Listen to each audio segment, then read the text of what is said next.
Hi hello నమస్తే అండి. ఎలా ఉన్నారు? అందరూ బాగున్నారా? నేనైతే బాగున్నానండి. మీరు కూడా బాగున్నారని అనుకుంటున్నాను.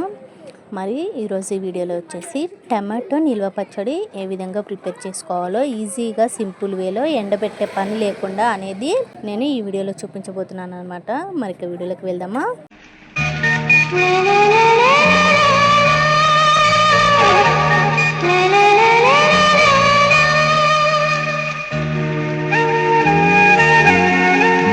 నేను ఇక్కడ 2 కేజీల టమాటాతో పచ్చడి పెడుతున్నానండి. కాబట్టి ఈ 2 కేజీల టమాటాకి కొలతలు అనేది నేను చెప్తున్నాను.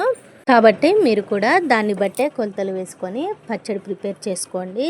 ముందుగా ఇక్కడ నేను 2 కేజెస్ టమాటోస్ తీసుకున్నాను అనమాట. వీటిని శుభ్రంగా వాష్ చేసుకొని తీసుకోవాలి.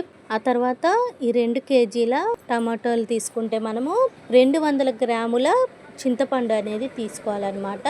2 కేజీలు టమాటీలకి 200 గ్రాముల చింతపండు తీసుకోవాలండి. ఒకవేళ మీరు 1 కేజీ టమాటా పచ్చడి పెడుతున్నట్లయితే 1 కేజీ టమాటోస్కి 100 గ్రాముల చింతపండు అనేది తీసుకోవాలి. ఈ చింతపండుని పిక్కలు పీచులు అనేవి ఏమీ లేకుండా శుభ్రంగా క్లీన్ చేసేసుకొని తీసుకున్న తర్వాత కాటా పెట్టుకోవాలండి. ఇప్పుడు టమాటాలని ఈ విధంగా ముక్కలుగా కట్ చేసేసుకోవాలి. ఇలా కట్ చేసుకున్న తర్వాత స్టవ్ ఆన్ చేసుకొని స్టవ్ మీద పెట్టేసుకొని ఒక కడాయిలో వేసేసుకోవాలి. ఆయిల్ ఏం వేసుకోవద్దండి.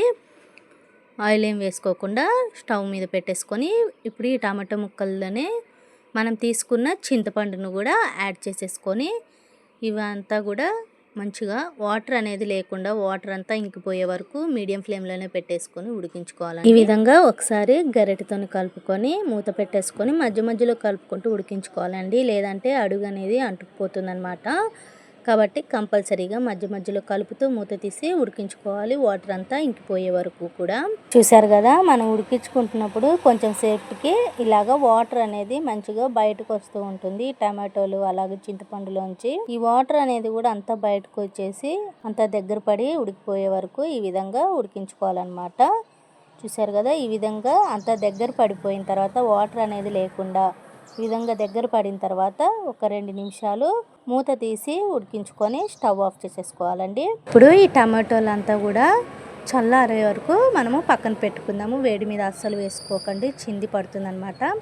కాబట్టి పూర్తిగా చల్లారే వరకు పక్కన పెట్టేసుకొని ఇప్పుడు 2 కేజీలు టమాటా పచ్చడికి నేను ఇక్కడ 200 గ్రాముల ఉప్పు అలాగే 200 గ్రాముల కారము 200 గ్రాముల వెల్లుల్లి తీసుకోవాలండి. మాది కారం వచ్చేసి బాగా మంట కారం అనమాట. కాబట్టి నేను 200 గ్రాముల ఉప్పు అలాగే కారము 200 గ్రాములకి కొంచెం తక్కువ తీసుకుంటున్నాను. మీరు కూడా మీ కారానికి తగ్గట్టుగా తీసుకోండి, ఏం పర్లేదు. లాస్ట్లోనే సరిపోకపోతే అడ్జస్ట్ చేసుకోవచ్చు, ఒకసారి మళ్ళీ వేసుకొని కూడా పట్టుకోవచ్చు. ఇప్పుడు ఈ ఉప్పు కారము వెల్లుల్లి వేసుకొని ఒకసారి మిక్సీ వేసేసుకోవాలండి, మిక్సీ పట్టేసుకోవాలి. ఇవి మూడింటిని కూడా ఈ విధంగా మెత్తగా మిక్సీ పట్టేసుకున్న తర్వాత దీంట్లోకి మనం ఇందాక ఉడికించుకొని చల్లారబెట్టుకున్న చింతపండు టమాటో గుజ్జు ఉంది కదండి, అది కూడా ఇందులోకి వేసేసుకోవాలన్నమాట. ఈ విధంగా టమాటో గుజ్జు కూడా వేసేసుకొని మిక్సీ పట్టేసుకోవాలి. ఒకసారి ఒక 2 నిమిషాలు అట్లా పట్టేసుకుంటే సరిపోతుంది. ఈ విధంగా పచ్చడి అనేది రెడీ అయిపోతుందండి. నేను ఇక్కడ 2 సార్లు పట్టుకున్నాను అనమాట. 2 వాయిలు వేసుకొని మీరు కూడా ఇలాగ వాయిల్ వారీగా వేసుకొని పట్టేసుకోండి. ఈ విధంగా మెత్తగా పట్టుకున్న తర్వాత స్టవ్ ఆన్ చేసుకొని ఒక ప్యాన్ పెట్టుకొని అందులోకి ఆయిల్ వేసుకోవాలండి. 5 to 6 టేబుల్ స్పూన్స్ వరకు ఆయిల్ వేసుకున్నాను నేను ఇక్కడ. ఆయిల్ అనేది కొంచెం ఎక్కువగానే తీసుకోవాలి పచ్చడి తాలింపుకి, ఎందుకంటే అప్పుడే ఈ పచ్చడి అనేది నిల్వ ఉంటుందన్నమాట. కాబట్టి కంపల్సరీగా తాలింపులోకి ఆయిల్ అనేది ఎక్కువగానే వేసుకోండి. ఇప్పుడు ఈ ఆయిల్ లైట్గా హీట్ అయిన తర్వాత 2 స్పూన్ల వరకు తాలింపు గింజలు అలాగే కరివేపాకు కూడా వేసేసుకోవాలి. వేసుకొని ఈ కరివేపాకు అనేది లైట్గా ఫ్రై అయిపోయిన తర్వాత ఎండుమిర్చి కూడా వేసేసుకోవాలండి.